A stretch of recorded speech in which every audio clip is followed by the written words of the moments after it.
Assalamualaikum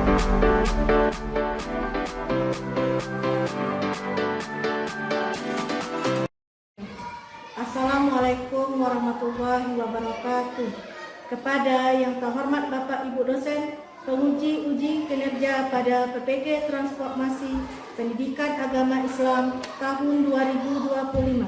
Perkenalkan, saya Net Eli Safrita SPDI, mahasiswa PPG dalam jabatan di LPTK UIN Maulana Malik Ibrahim Malang dengan NIM 2509114093 pada hari ini, tanggal 21 Januari 2026, saya akan melaksanakan praktik pembelajaran dalam rangka penilaian uji kinerja di Sekolah SD Negeri 93/3 Mukai Pintu, Kabupaten Kerinci, Provinsi Jambi, kelas 4 dengan materi beriman kepada Rasul-Rasul Allah. Terima kasih dan selamat menyaksikan. Assalamualaikum warahmatullahi wabarakatuh. Waalaikumsalam warahmatullahi wabarakatuh. Bagaimana kabarnya hari ini anak-anak? Alhamdulillah, luar biasa. Allahu Akbar. Yes. Jadi, bagaimana hari ini sudah siap belajar dengan Ibu Net? Sudah. Nah, sudah sarapan tadi pagi? Sudah. Bagus. Jadi, sebelum kita memulai pelajaran, kita harus sarapan dulu supaya energi kita terisi dan kuat untuk mengikuti pelajaran. Jadi, bagaimana hari ini hadir semua? Hadir. Coba Ibu cek dulu ya satu-satu. Anggara, Hadir. Yazid, Hadir. Zikri, Hadir. Nilam, Hadir. Rijal, Hadir. Puput. Hadir. Jadi hari ini alhamdulillah hadir semua. Jadi sebelum pelajaran kita mulai, marilah kita membaca surat An-Nas bersama-sama. Bismillahirrahmanirrahim. Qul a'udzu birabbin nas, malikin nas, ilahin nas, min syarril waswasil khannas, allazi yuwaswisu fi sudurin nas, minal jinnati wan nas. Untuk meningkatkan rasa nasionalisme kita, berbelajar kita menyanyikan lagu wajib nasional, yaitu lagu Indonesia Raya. Hiduplah Indonesia Raya. 1, 2, 3. Indonesia, tanah airku, tanah tumpah darahku. Di sanalah aku berdiri, jadi pandu ibuku. Indonesia, kebangsaanku,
minggu kemarin.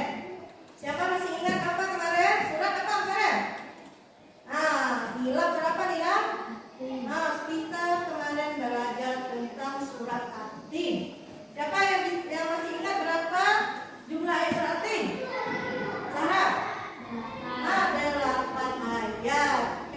Jadi hari ini kita masuk lagi ke bab selanjutnya, yaitu tentang iman kepada Rasulullah. Ada baiknya sebagai seorang muslim kita itu mengidolakan Nabi kita. Siapa nama Nabi kita? Nabi Muhammad Sallallahu Alaihi Wasallam. Jadi sebagai seorang anak muslim kita wajib mengidolakan sang Rasulullah kita, yaitu Nabi Muhammad Sallallahu Alaihi Wasallam.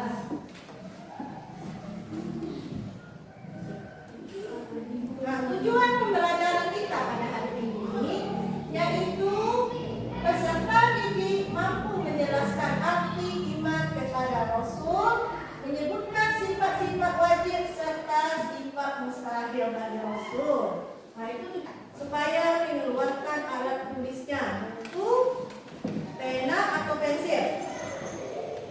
Apabila ada yang penting, boleh dicatat. Ya, boleh dicatat nanti dari tampilan video ini, dicatat hal-hal yang kalian anggap penting. Sekarang silakan menyimak videonya terlebih dahulu.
Sahabat Solih, tahukah kalian apakah iman itu?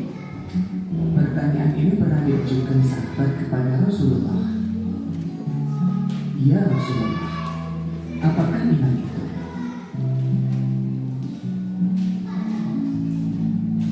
Rasulullah menjawab, iman itu kamu percaya kepada Allah, malaikat, kitab-kitab yang diturunkan Allah, rasul-rasul yang diutusnya, hari kemudian, dan takdirnya yang baik dan yang buruk.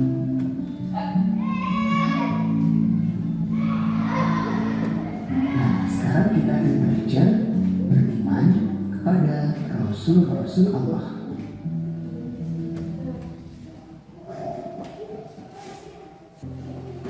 Makna iman kepada rasul-rasul Allah. Iman artinya percaya.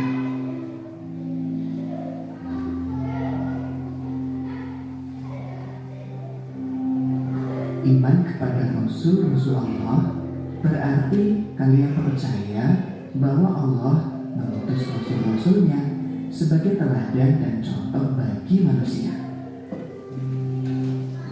Menurutmu manakah tokoh idola yang patut dicontoh? Artis, presiden, pemain bola, atau para nabi dan rasul? Iya, tidak masalah kita mengidolakan seseorang asalkan orang itu baik. Namun, alangkah baiknya jika kita mengidolakan para nabi dan rasul. Karena Allah mengutus rasul-rasulnya sebagai teladan dan contoh bagi manusia dalam menjalani kehidupan. Allah berfirman, sesungguhnya telah ada pada diri Rasulullah itu suri teladan yang baik bagimu. Quran Surat Al-Ahzab ayat 21. Sahabat solih, tahukah kalian bahwa Nabi Muhammad juga rasul-rasul yang lain adalah manusia biasa? Iya, mereka makan, minum, mempunyai keluarga dan anak-anak, juga bekerja. Mengapa kita perlu menjadikan mereka teladan? Karena Nabi dan Rasul memiliki akhlak yang baik. Allah mengangkat para Rasul karena memiliki sifat-sifat yang baik. Yang pertama tadi menyampaikan tentang 25 nabi. Berapa tadi? 25 nabi. Itu adalah 25 nabi atau rasul yang wajib kita ketahui. Yang mulai dari nabi pertama. Siapa tahu siapa nabi pertama? Nabi dan rasul pertama kita siapa? Rasul pertama. Siapa? Siapa Bu? Nabi Adam. Sampai Nabi Adam tadi, Nabi Idris, Nabi Lut, Nabi Musa, Nabi Sulaiman, hingga yang terakhir Nabi siapa yang terakhir? Hamsa? Nabi Muhammad, yaitu Nabi kita yang terakhir. Nabi Muhammad SAW adalah Nabi terakhir kita. Jadi berapa jumlahnya tadi Dika? 25 Nabi. Lanjut lagi tadi, kita lanjut ke tadi selanjutnya, yaitu arti iman. Iman artinya percaya. Masih ingat pelajaran yang lalu tentang rukun iman? Masih ingat? Berapa jumlah rukun iman sekarang? Ada 6 rukun iman jumlahnya. Coba sebutkan, siapa bisa? Sebutkan 1 persatu sampai 6. Yang pertama, iman kepada lanjut lagi. Terus yang keempat, lagi lanjut.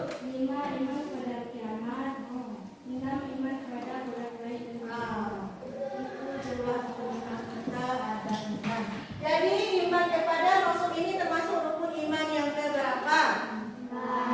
Rukun iman yang keempat.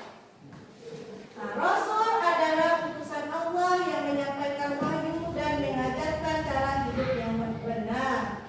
Jadi di sini Allah mengutus Rasul, tujuannya adalah untuk mengajarkan cara hidup yang benar melalui wahyu yang diturunkan Allah. Siapa masih ingat siapa nama malaikat yang menyampaikan wahyu? Malaikat? Ini berarti bagus, malaikat Jibril.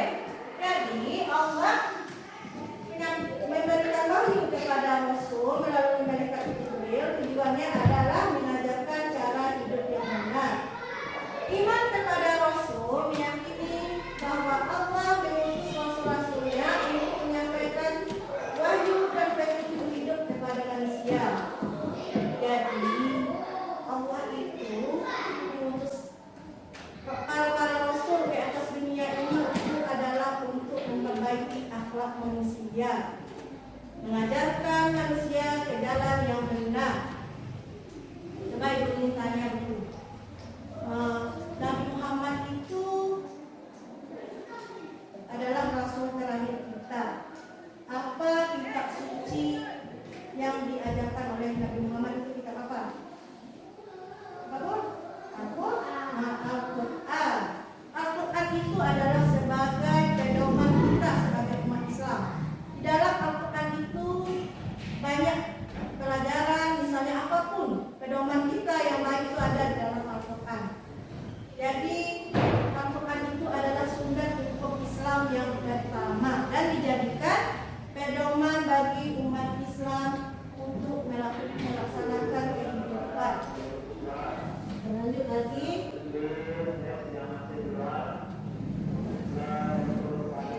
Nah, di sini ada beberapa tugas Rasul. Ibu minta salah satu untuk membacanya. Coba Yazid, bacakan itu dulu Yazid. Tugas Rasul. Yang pertama apa? Menyampaikan wahyu Allah kepada umat. Nah, menyampaikan wahyu Allah kepada umat manusia. Lanjut lagi. Menjadi teladan manusia. Nah, lanjut. Mengajarkan umat untuk beribadah kepada Allah dengan cara yang benar. Nah, jadi itu adalah tugas Rasul.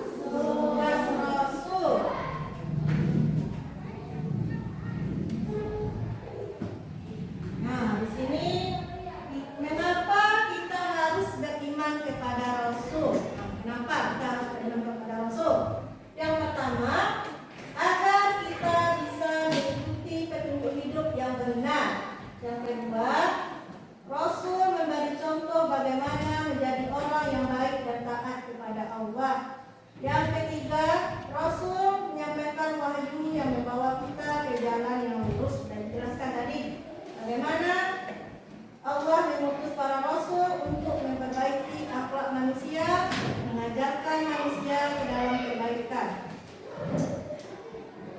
Nah, supaya pelajaran kita tidak bosan, kita refleksi dulu, ya, supaya kita tidak bosan. Kita tepuk sifat wajib bagi Rasul.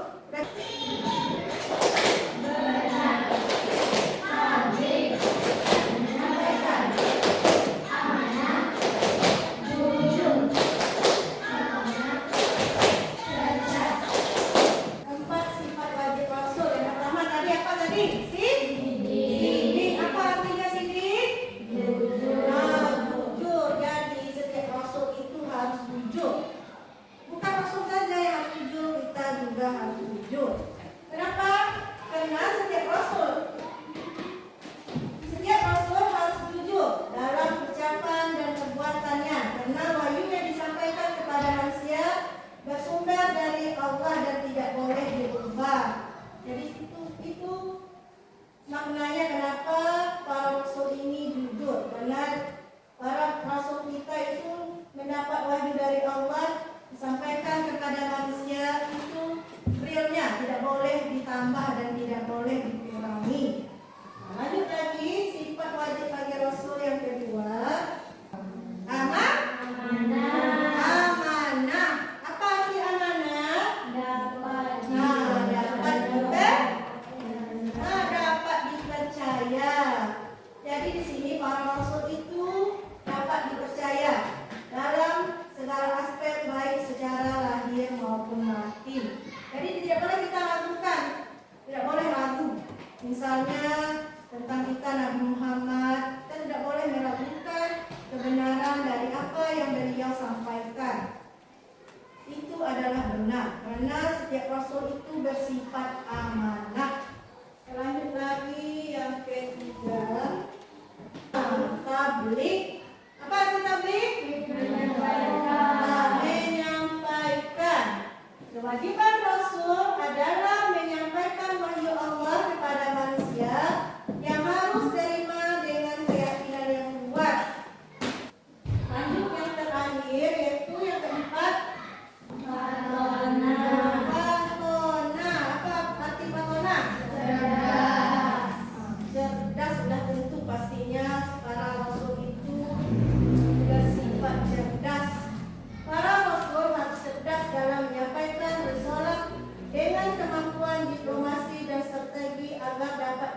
oleh manusia. Sifat mustahil bagi Rasul. Apa itu sifat mustahil bagi Rasul? Itu adalah sifat yang tidak mungkin dimiliki oleh Rasul. Apa saja? Itu juga ada 4. Yang pertama yaitu bohong. Yang kedua yaitu kitman, artinya menyembunyikan. Nabi tidak ada memiliki sifat menyembunyikan. Apa yang disampaikan oleh Allah itu yang disampaikan kepada umatnya, tidak ditambah dan tidak dikurangi. Lanjut lagi yang ketiga yaitu baladah. Apa arti baladah? Bodoh. Kalau Rasul itu tidak mungkin memiliki sifat bodoh. Kalau dia bodoh itu tidak mungkin dia bukan jadi Rasul. Yang keempat yaitu khianat. Apa arti khianat? Berkhianat. Nabi tidak mungkin memiliki sifat berkhianat. Nah, dari penjelasan ibu yang panjang lebar tadi, mungkin ada yang ingin disampaikan atau kurang paham, misalnya boleh. Nah, kalau tidak ada, ibu akan memberikan beberapa tugas kepada kalian semua.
Bagus, Lia. Tepuk tangan untuk Lia. Lia akan membacakan sifat wajib dan sifat mustahil tadi. Ini adalah karya Lia. Nah, caranya tadi berita dua orang lagi untuk maju ke depan. Zikri. Zikri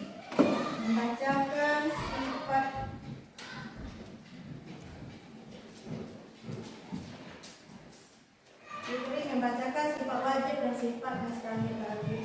Mas Zikri bacakan. Sifat wajib dan mustahil bagi Rasul.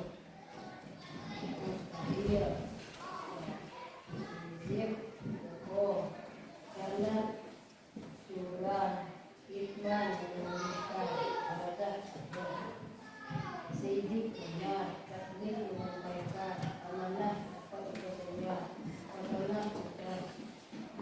Tepuk tangan untuk karya dari Yazid mengenai sifat wajib dan mustahil bagi Rasul. Nah, minta satu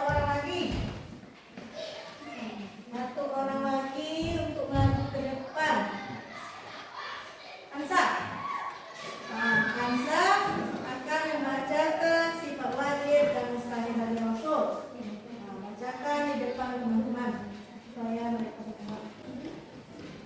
Sifat wajib dan mustahil bagi Rasul. Izin pokok.